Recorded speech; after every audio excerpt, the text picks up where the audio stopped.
자, 오늘은 우리 욥기 12장 부분들을 우리가 살펴보도록 합시다.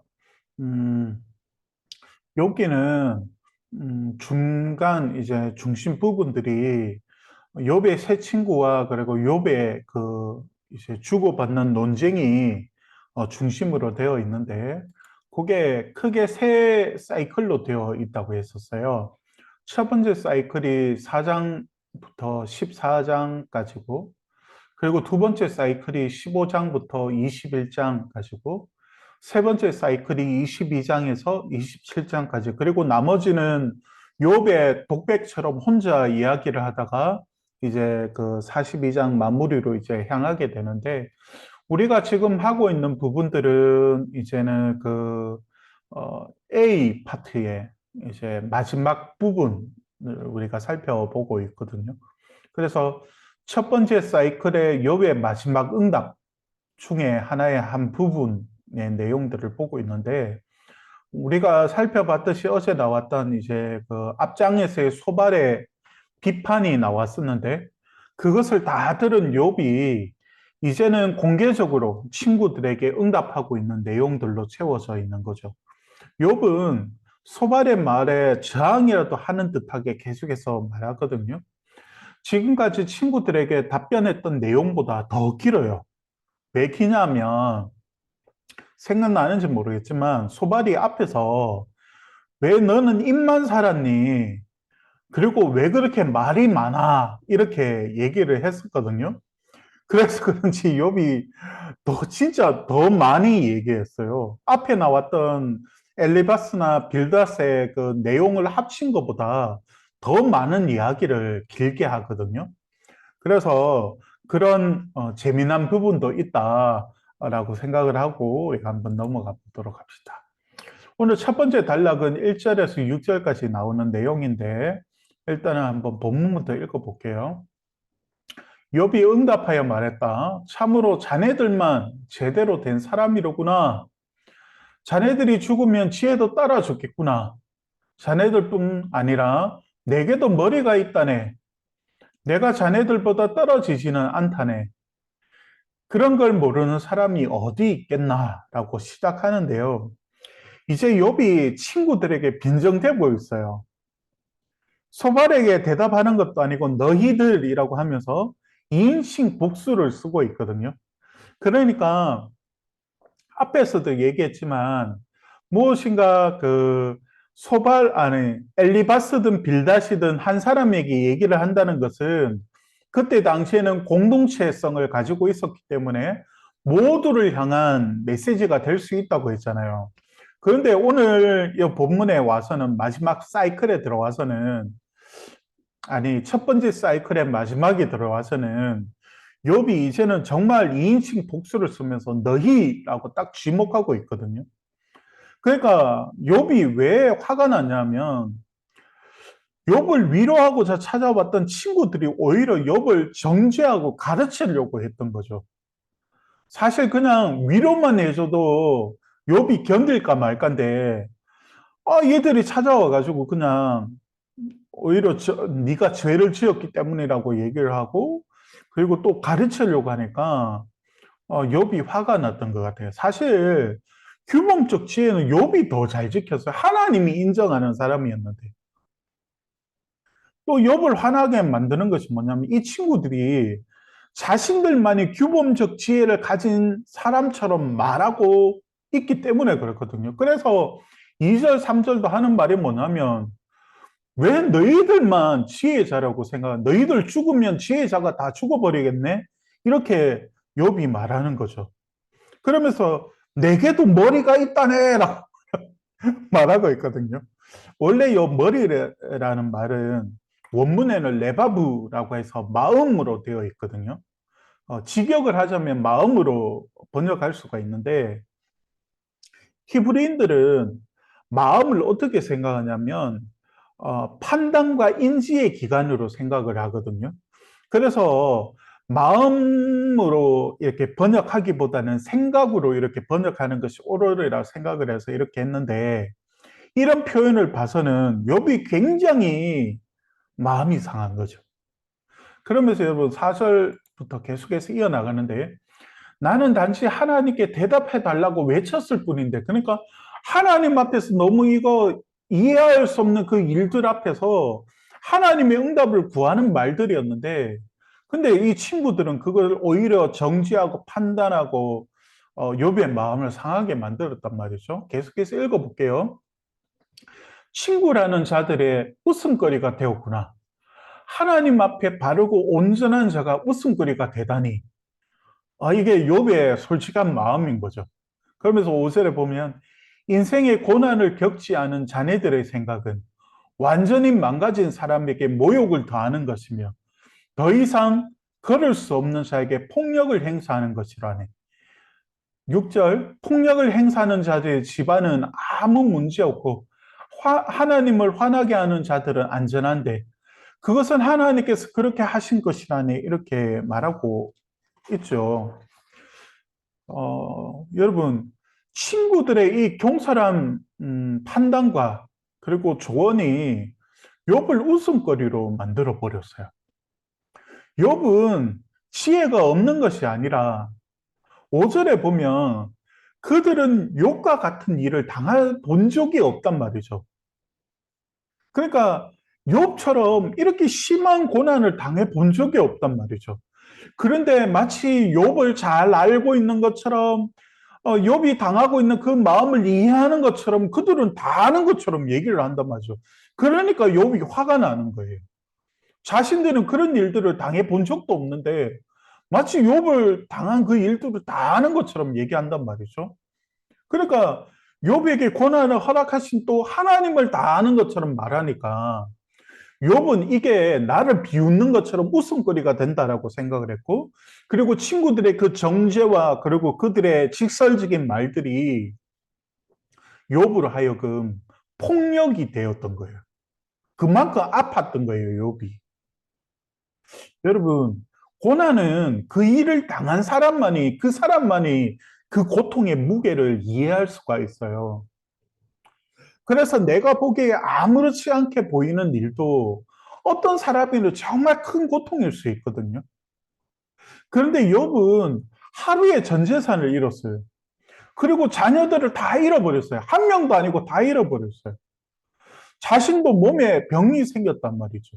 죽지 못해 사는 욥에게 다가와서 하는 말들은 욥 네가 죄를 지었기 때문에 이런 징계가 임했다는 섣부른 판단만이 있었고 그것이 욥에게는 폭력으로 다가왔던 거예요.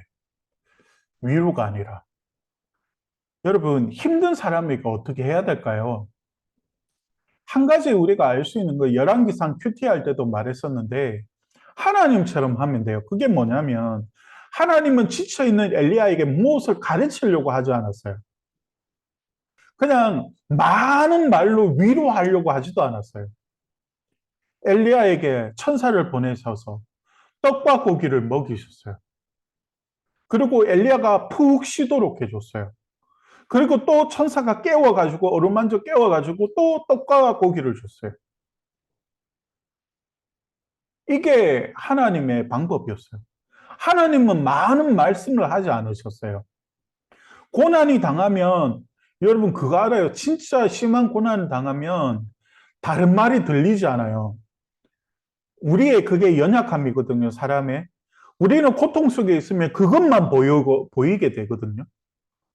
그래서 옆에 누군가가 말을 해도 들리지 않아요.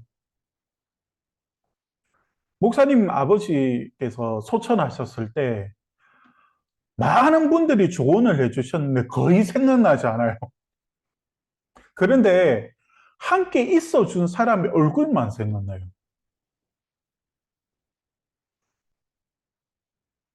목사님도 나이가 이제 여러분들과 많잖아요. 여러분 어머니, 아버지 세대니까 진짜 삼촌이잖아요. 여러분들과 세대 차이가 많이 나서 사실 여러분들을 대하는 게 정말 어려워요. 그냥 내 스스로 그냥 최선을 다하고 있는 거거든요.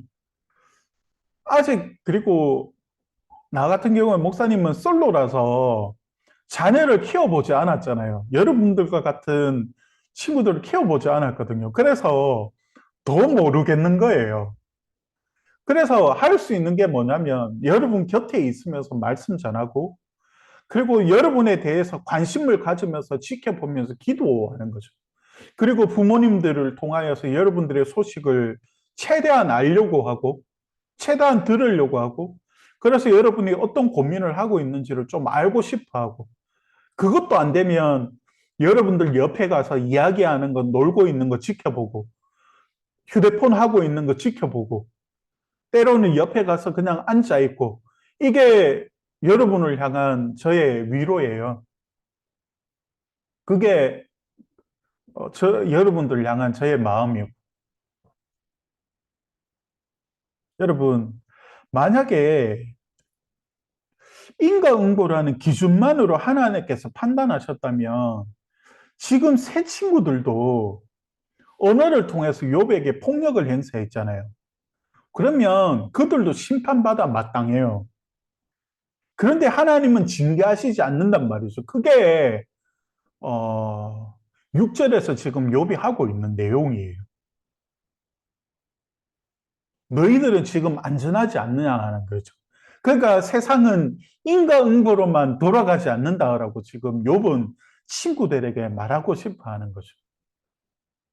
그러면서 여러분 두 번째 단락으로 넘어가는데 7절에서 11절까지의 내용인데 어, 제발 왜 떨어져 있지? 제발 가축들에게 물어보게나 그들이 자네에게 가르쳐 줄 것이네. 하늘의 새들에게 물어보게나 그들이 자네에게 알려줄 것이네. 땅에게 말해보게나 자네에게 가르쳐 줄 것이네. 바다의 물고기들이 자네에게 말해줄 것이네.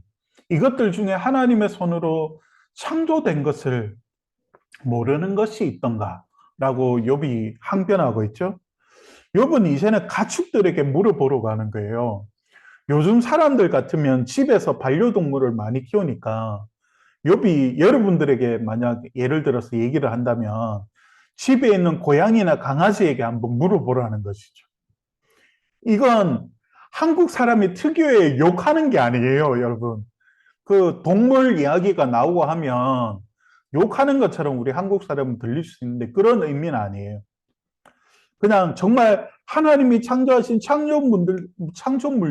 피조물들을 바라보면서 한번 물어보라는 내용이거든요. 그래서 7절, 8절에서는 땅의 동물과 하늘의 새와 바다의 고기가 나오는데 하나님의 손에 창조되었을 뿐만 아니라 자연 세계도 인과응보의 법칙을 따라서만 돌아가는 것은 아니라라고 말하면서 한번 물어봐라고 말하고 있는 내용이거든요. 그러면서 여러분, 이거 커스가 어디 갔지? 아, 여기 있구나. 그러면서 여러분 10절부터 보면 살아있는 모든 것들의 호흡과 육체가 있는 모든 사람의 숨 쉬는 것이 다 그분의 손에 달려 있는 것을 먹어보면 무슨 맛인지 아는 것처럼 들으면 무슨 말인지 모르겠는가? 이렇게 말하고 있거든요. 규범적 지혜라는 렌즈를 통해서만 세상을 바라보면 현실에서 일어나는 일들을 바르게 볼 수 없거든요. 여러분, 우리도 여러분 교과서에서 배운 거 있잖아요. 교과에서 배운 거 사실 우리의 삶의 현장에 나오면 여러분 거의 사용되지 않거든요. 그냥 그 수능을 위해서 여러분 사실 공부하는 거랑 거의 흡사한데 여러분들이 학교를 졸업하고 대학을 졸업하고 삶의 현실로 들어가면 거의 쓰이는 거 거의 없거든요. 현실에 나와서 보면 그 학교에서 배웠던 것이랑 다른 많은 것들이 있단 말이죠. 그런데 이 욥의 친구들은 규범적 렌즈라는 지혜만 가지고 모든 걸 판단하려고 하니까 안 되는 거예요. 그래서 욥은 친구들에게 규범적 지혜에서 벗어나서 현실에서 일어나는 일들을 바라보라고 권면하고 있는 거예요. 그래서 하늘의 새도 보고 땅에게 물어보기도 하고 바다의 고기에게 물어보기도 하고 이렇게 얘기하는 이유가 거기에 있는 거거든요. 여러분, 우리의 패턴에 충실한 삶뿐만 아니라 하나님의 우리가 이해할 수 있는 하나님의 영역이 있다고 했잖아요. 반성적 지혜에. 이런 하나님의 주권적 영역에서 결정되고 하나님의 주권적 영역에서 움직여지는 부분들이 있단 말이죠. 여러분이 예수님을 믿게 된 거 하나님의 주권적 영역이거든요. 성경은 죄와 허물로 죽었던 너희라고 했는데 죽은 사람이 스스로 할 수 있는 건 아무것도 없단 말이죠. 우리가 영적으로 하나님을 향해서 살려달라고 소리칠 수도 없고 내가 죄인이라고 구원하여 달라고 요청할 수도 없단 말이죠. 그런데 하나님께서 하나님의 주권적 영역에서 내게 찾아와 주셔서 내가 이해할 수 없는 영역에서 하나님이 나를 구원해 주셨단 말이죠. 그 인하여서 우리에게 새 생명이 임하게 되었고 그 새 생명이 임하여서 우리가 하나님을 향해서 반응할 수 있단 말이죠. 그러니까 우리 삶의 다양한 부분 속에서도 이런 이해할 수 없는 영역 속에 하나님의 주권과 그리고 하나님의 이끄심이 있다는 걸 우리는 늘 기억해야 하는 것이죠. 그래야 욥의 이 친구들의 어리석음을 우리는 반복하지 않게 되거든요. 그러면서 여러분 세 번째 단락으로 12절부터 넘어가게 되는데 일단 한번 읽어봅시다. 나이 든 자들에게 지혜가 있고 오래 산 사람이 이해력이 있다고? 지혜와 능력은 그분께 있는 것이고 이치와 이해도 그분께 속한 것이라네. 이렇게 말해요. 그러니까 참 욥의 고백이 놀라운 게 뭐냐면 규범적 지혜 안에서 살아온 삶이었지만 반성적 지혜에 대한 경험이 욥의 입술에서 고백되고 있다는 거거든요. 12절은 전형적인 규범적 지혜예요.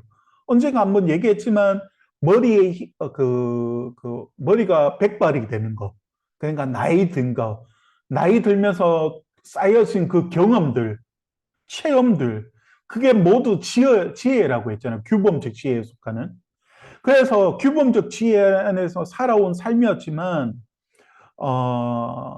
그 반성적 지혜에 대한 경험도 함께 나타나고 있는 게 바로 12절, 13절의 내용인 것이죠. 그러면서 여러분 14절에 계속해서 읽어봅시다. 자, 보게나 그분께서 무너뜨리시면 다시 세워줄 수 없다네. 사람의 일을 그분께서 닫으시면 다시 열려줄 수 없다네. 잘 보게나 그분께서 물을 가둬놓으면 땅이 마르게 되고 그분께서 풀어놓으면 땅에 물이 넘친다네. 이렇게 계속해서 얘기하고 있죠. 참 욥의 이 고백이 참 놀라운 것이 13절에서는 반성적 지혜가 나오거든요. 12절에서는 여러분 나이 늙음에 대한 이런 규범적 지혜가 나왔고 13절엔 바로 반성적 지혜가 나오거든요. 한번 일단 봅시다. 나이 든 자들에게 지혜가 있고 이거는 규범적 지혜고 13절에서 말하는 지혜와 능력은 그분께 있는 것이고 이치와 이해도 그분께 속한 것이라네. 이건 반성적 지혜에 속한 것이거든요. 그러니까 지금 친구들에게 이런 개념을 공유하고 싶은 거예요. 그들에게 가르쳐 주고 싶은 거예요. 친구들도 욥도 하나님께서 세상을 다스리신다는 것에는 그 이견이 없어요. 그런데 욥과 친구들이 다른 게 뭐냐면 어제 소발의 내용도 그랬지만 친구들은 하나님의 절대 주권이라는 이 일들을 인과응보라는 원리 안에서 연결지어서 해석하려고 했단 말이죠. 악인에게 벌을 주시고 선인에게 상을 주시는 것은 정의죠. 이 원리는 정말 지켜져야 할 원리죠. 또한 욥은 하나님의 자유를 말했다고 14절을 보십시오. 그분께서는 무너뜨리시면 다시 세워줄 수 없고 또 사람의 일을 그분께서 닫으시면 열려줄 수 없다네. 이게 뭔 말이냐면 이게 하나님의 자유, 하나님의 주권을 말하는 거거든요. 하나님이 이렇게 하시면 아무리 규범적 지혜대로 살아도 안 되는 게 있다. 요걸 지금 욥이 친구들에게 설명해 주는 거예요. 그러면서 여러분 16절부터 보면 능력과 지혜가 그분께 있고 길을 잃은 자도 길을 잃게 하는 자도 다 그분께 속하였다네. 그분은 지혜를 가르치는 자들을 발가벗고 다니게 할 수 있는 분이며 재판을 담당하는 자들조차도 바보 취급하실 수 있는 분이시네. 이렇게 말하고 있거든요. 좀 더 읽어볼게요. 그분은 왕들이 가둬놓은 것을 푸실 수 있는 분이시며 왕들의 허리를 감싼 줄을 졸라맬 수도 있는 분이시네. 그분은 제사장들조차 발가벗고 다니게 하실 수 있는 분이며 절대 권력조차 뒤집을 수 있는 분이시네. 이렇게 말하고 있거든요. 그러니까 여러분 16절에 속이는 자와 속는 자 모두 하나님의 심판 안에 있다고 말하고 있거든요. 그러니까 우리 눈으로 속인 자인지 속는 자인지 알지 못한다는 의미일 수도 있겠지만 정말 속고 속이는 자 모두 하나님의 심판 안에 있을 수 있다는 거죠. 우리가 이해할 수 없는 일 안에서. 그래서 욥은 17절부터 한 나라를 멸망시키는 하나님의 심판에 대해 구체적으로 말하고 있거든요. 그러면서 규범적 지혜를 벗어나는 일들이 있을 수 있다라고 말하는 거예요. 이게 12장에서 욥이 말하고 싶어하는 내용들이에요. 어제 소발은 자신만이 지혜를 독점하고 있는 듯하게 욥을 충고했단 말이죠. 욥에게. 하지만 욥도 인과응보의 원리를 알고 있었단 말이죠. 그러나 욥은 이런 인과응보의 원리에서 벗어난 상황을 만나게 된 것이고 소발은 이 벗어난 상황에 대해서 감추어진 지혜라고 말했잖아요. 우리 성경에는 오묘함으로 번역되었던. 욥은 짐승과 새와 바다의 고기도 여호와의 창조와 그 패턴 안에 있음을 알고 있다고 말했어요. 그리고 인과응보가 세상의 근간이라는 사실도 알고 있었어요. 그러나 욥이 알고 있는 그 규범적 지혜를 벗어나서 악한 자뿐만 아니라 의인에게도 고난을 허락하신 하나님의 손이 있다는 거예요. 하나님의 자유와 주권이 있다는 거예요. 이걸 소발과 그리고 그의 친구들에게 가르쳐 주고자 싶었던 내용이 바로 12장의 내용인 것이죠. 이게 바로 12장의 내용입니다. 일단은 나머지 부분 한번 읽어봅시다. 그분은 왕들을 가둬놓은 것을 이거는 읽었던 부분이네. 20절. 그분은 신앙이 좋다는 사람들의 입을 다물게 하시는 분이며 연륜이 있는 자들의 지혜를 빼앗으신다니 대단한 사람들을 창피하게 만드시는 분이며 힘 있는 자들의 허리띠를 푸는 분이라니 움푹 들어간 계곡을 어둠 속에서 나오게 하시는 분이며 죽음의 그늘이 들어오신 계곡을 빛으로 나오게 하시는 분이네. 세계의 민족들을 크게도 하시고 없애버리시기도 하시는 분이며 민족들을 퍼지게도 하시고 모으기도 하신다니 세상의 민족들의 우두머리들의 판단력을 흐리게 하셔서 그들로 하여금 길이 아닌 곳에서 헤매게 만드신다니 그들은 어둠 속에서 더듬지만 빛을 찾을 수 없다니 그분은 그들을 마치 술 취한 자들처럼 헤매게 만드신다네 라고 말하고 있는 거죠. 여러분 그런 거 있잖아요. 교회가 흥하기도 하고 교회가 쇠퇴하기도 하고 그리고 하나님의 복음이 영국에서 흥하였다가 쇠하고 미국에서 흥하였다가 쇠하고 한국에서 흥하였다가 지금 쇠하는 과정 중에 있죠. 그리고 중국이나 아니면 인도나 아니면 인도네시아 같은 경우에는 또 복음이 흥하고 있죠. 이건 다 우리가 이해할 수 없는 부분이라고요. 한 나라가 세워지고 많은 것도 마찬가지라고. 그러니까 욥이 하고 싶은 거는 우리가 규범적 지혜로서 이해할 수 없는 어떠한 하나님의 주권이 있다는 걸 20절부터 마지막까지도 말하는 내용인 것이죠. 결국 여러분 깊은 신앙으로 나아가는 길에는 하나님의 주권이라는 걸 만나게 돼요. 우리는 하나님 안에서 누리고 선택하는 많은 은혜가 있단 말이죠. 우리에게도 하나님 자유를 주셨기 때문에. 그러나 큰 물줄기에서 하나님의 길 앞에서 만나는 그런 영역이 분명히 있다고요. 하나님은 이것을 알리는 방법이 뭐냐면 바로 반성적 지혜라고요. 하나님이 얼마나 크신지 하나님의 그런 큰 길이 있다는 걸 하나님의 방향이 있다는 걸 보여주는 게 뭐냐면 반성적 지혜예요. 그래서 우리는 이 반성적 지혜를 만날 때 일반적으로는 사람에게는 고난이라는 모습으로 다가오는 이유가 뭐냐면 우리가 도대체 이해할 수 없는 부분이니까. 그때 우리는 하나님의 크신과 주권 앞에 머물게 되고, 그리고 하나님이 어떤 분이신가를 경험하게 되는 것.